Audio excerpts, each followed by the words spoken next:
Bonjour à toutes et bonjour à tous, bienvenue dans cette nouvelle vidéo. Je suis très heureux de vous retrouver pour vous parler de mon entreprise de débarras en Corrèze. J'ai préparé une liste de environ 10 questions, j'en ai beaucoup plus mais on va dire qu'on va partir sur 10 questions que les gens me posent régulièrement et cela va vous apporter le maximum d'informations pour faire votre choix et vous aider dans votre projet de débarras de maison, appartement, cave, grange, grenier. D'ailleurs, je commence à répondre à la première question avant même de la poser.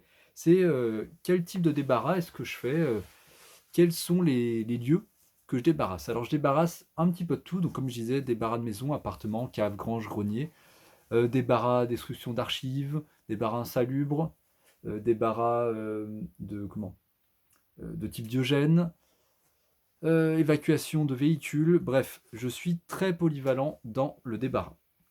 Deuxième question, comment ça se déroule? Comment se déroule un débarras? Alors, un débarras, c'est relativement simple.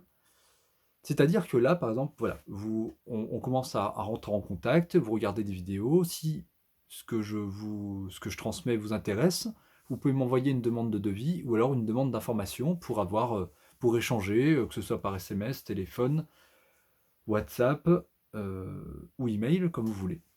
Ou même en vrai, si vous êtes sur place, pour qu'on discute, que je réponde à toutes vos questions. À l'issue de ça, si vous me demandez un devis, je l'effectue. Alors, ou sur place ou sur photo, ça dépend un petit peu du nombre de devis que j'ai à faire et de l'éloignement.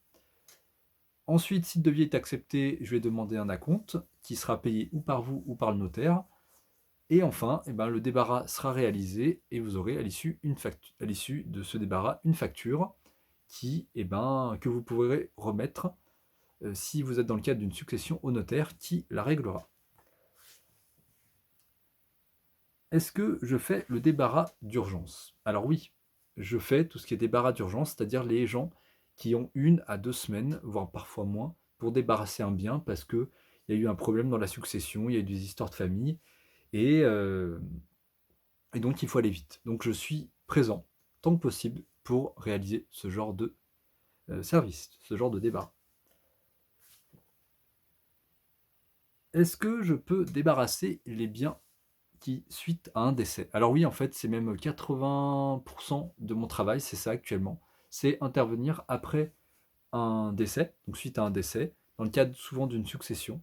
C'est-à-dire que les héritiers doivent débarrasser ou le bien qui est en location, ou alors la maison pour la mettre en vente parce qu'ils ne veulent pas la conserver. Ou parfois même débarrasser la maison parce qu'ils veulent la conserver, mais les gens ne se sentent pas, pour des raisons émotionnelles ou autres, de débarrasser les biens, les objets.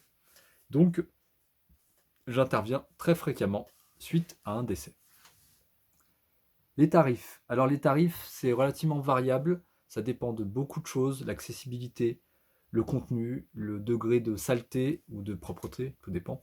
Euh, la présence de contraintes diverses et variées, il y en a au moins une quinzaine des contraintes qui peuvent, notamment par exemple les ascenseurs, si c'est dans le cadre d'un débarras d'appartement, est-ce qu'il y a un ascenseur ou pas? Ça joue énormément. Est-ce que le parking il se trouve à 5 mètres ou à 50 mètres?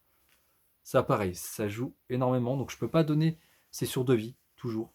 Je peux pas vous donner vraiment de chiffres. C'est vraiment très variable. Autre question, est-ce que je fais le nettoyage après le débarras? Alors oui, je fais toujours le nettoyage. Mon équipe, parce que je ne suis pas tout seul, mon équipe et moi-même faisons toujours le nettoyage après le débarras. C'est-à-dire qu'il y a toujours un coup de balai qui est fait. On laisse jamais, en fait, on laisse toujours un bien présentable pour qu'une personne qui rentre dedans, elle se sente bien. Alors, de base, on ne va pas nettoyer, je veux dire, les sols, ils vont pas on va pas faire de la serpillière, on va pas faire les vitres, on va pas faire les araignées de base, sauf les gros trucs vraiment où ça fait tâche. Mais ça, c'est un service qu'on propose en supplément, c'est-à-dire le nettoyage, vraiment un nettoyage complet. Autre question, donc est-ce qu'on fait le débarras de type insalubre ou le débarras, on va dire, de type Diogène, même si ça porte plusieurs noms, on va dire les débarras liés à des troubles de l'accumulation, des troubles de la propreté, des troubles divers. Est-ce qu'on intervient quand il y a des rongeurs, Est-ce qu'on intervient quand il y a des insectes, par exemple? Et la réponse est oui. On fait tous les débarras, on va dire complexes ou extrêmes, s'il y a de la présence de matière fécale. Voilà, tout ça, on le fait aussi. Tout ce qui est débarras extrême, insalubre, biogène, ça porte plusieurs noms en fonction des situations, parfois c'est un peu tout en même temps.